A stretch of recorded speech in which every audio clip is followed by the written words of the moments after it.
Hey everybody, it's time for summer reading. And so your teachers and I, Ms Gilsey, our guidance counselor, we've all decided to take turns reading different chapters to you.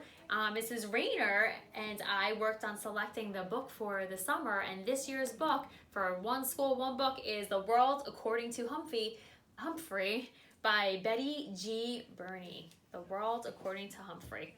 Everyone's favorite classroom pet is what it says on top. So it looks like he's a hamster. Humphrey's a hamster. Let's see what happens. And in the preview says, Humphrey's so much more than your average hamster. And since you are an intelligent hamster who is going to school, I have a present for you, Humphrey, she said. Then she gave me a tiny little notebook and a tiny little pencil. I got these for you at the doll shop, she explained.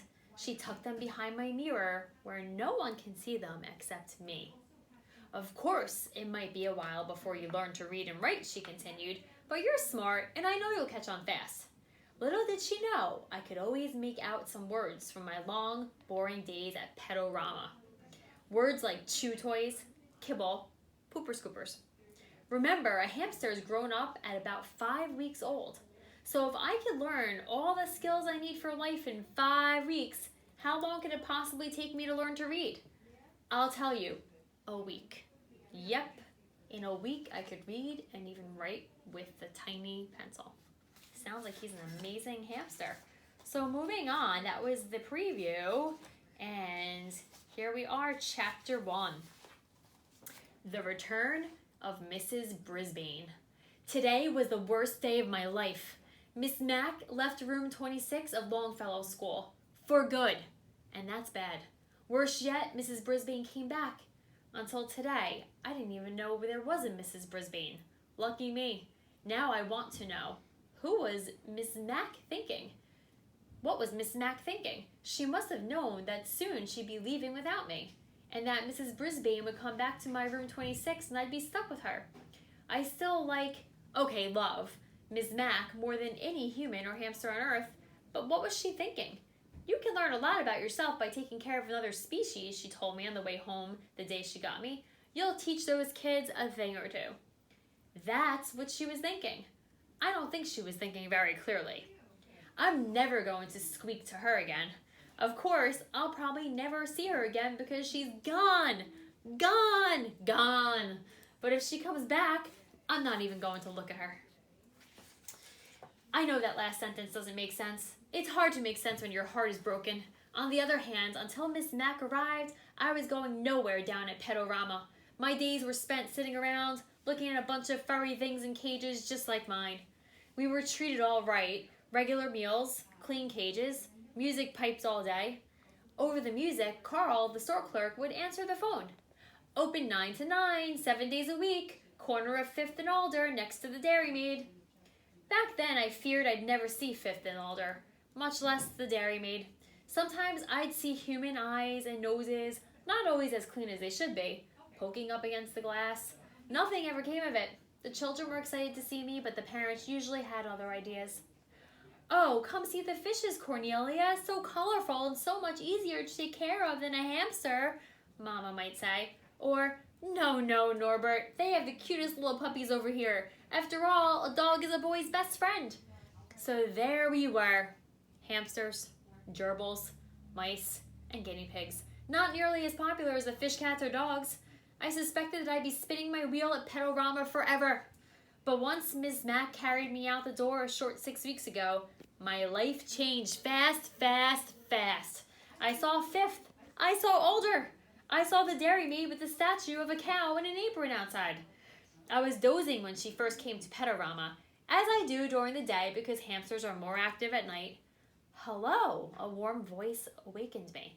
When I opened my eyes, I saw a mass of bouncy black curls, a big, happy smile, huge dark eyes. She smelled of apples. It was love at first sight. Aren't you the bright-eyed one? She asked. Aren't you the bright-eyed one? She asked. And might I return the compliment? I replied.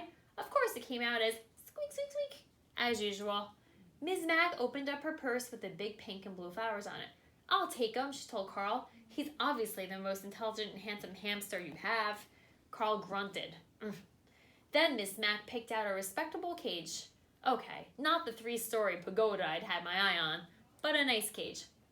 And soon, amid the squeals of encouragement from my friends in the small pet department, from the teeniest white mouse to the lumbering chinchilla, I left Petorama with high hopes. We sped down the street in Miss Mack's bright yellow car. She called it a bug, but I could see it was really a car.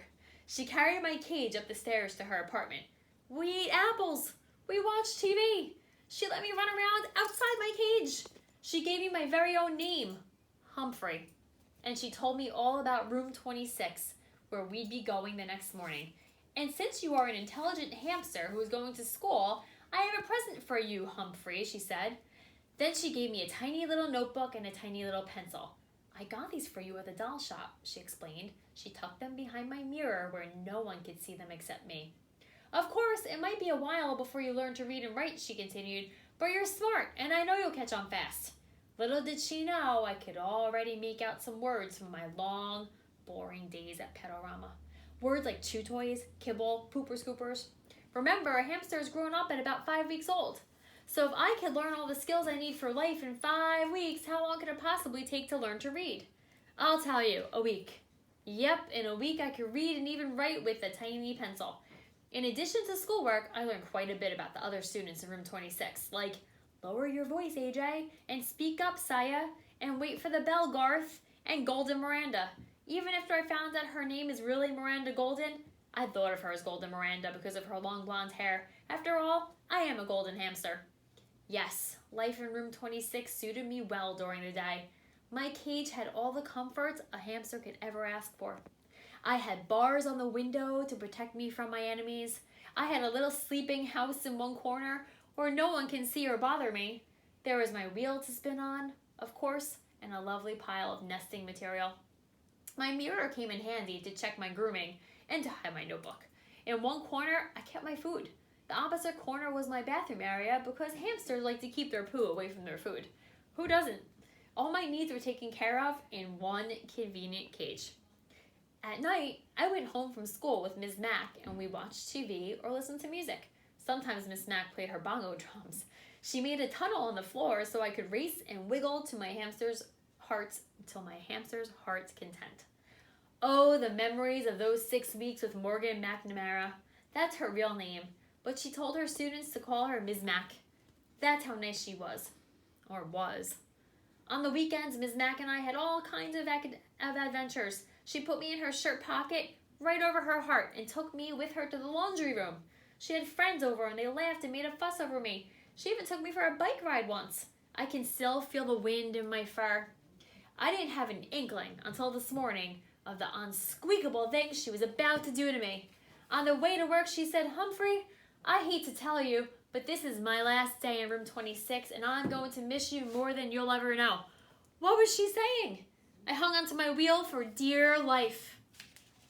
You see, it's really Mrs. Brisbane's class. But just before school started, her husband was in an accident, so I took over the class. Today, she's coming back for good. Good? I could see nothing good in what Miss Mack was saying. Besides, I want to see the world, Humphrey, she told me. Fine with me. I've thoroughly enjoyed all the world I've seen so far and would go to the ends of the earth with Miss Mack. But she wasn't finished yet. But I can't take you with me. All hope's dashed. Completely. Besides, the kids need you to teach them responsibility. Mrs. Brisbane needs you too. Unfortunately, she didn't tell Mrs. Brisbane that. Mrs. Brisbane was already in room 26 when we arrived. She smiled at Miss Mack and shook her hand. Then she frowned at me and said, Is that some kind of rodent? Ms. Mack gave her a speech about how much kids can learn from taking care of another species. Mrs. Brisbane looked horrified and said, I can't stand rodents. Take it back. Then she was talking about was me. Miss Mack didn't bat an eyelash. She put my cage in its usual place next to the window, and the kids were already very attached to me. She attached Dr. Harvey H. Hammer's Guide to the Care and Feeding of Hamsters to the cage, along with a chart to make sure I was fed and my cage was clean on time. The children know what to do. You won't have to do a thing, Miss Mack said as Mrs. Brisbane glared at me. Just then, my fellow students came streaming into the room, and within half an hour, Ms. Mack had said goodbye to everyone, including me. I'll never forget you, Humphrey, she whispered. Don't you forget me either. Not likely, but I don't know if I can ever forgive you, I squeaked. And then she was gone, without me. Mrs. Brisbane didn't even come close to my cage until recess. Then she went over and said, Mister, you've got to go. But she doesn't know my secret. The latch on my cage door doesn't work. It never has. It's the lock that doesn't lock. So I've got news for Mrs. Brisbane. If I've got to go, it will be when and where I decide to go, not her. Meanwhile, I'm not turning my back on this woman, not for a second. If I ever disappear and someone finds this notebook, just check out Mrs. Brisbane, please. Tip 1. Choose your news hamster's home very carefully and make sure it is secure.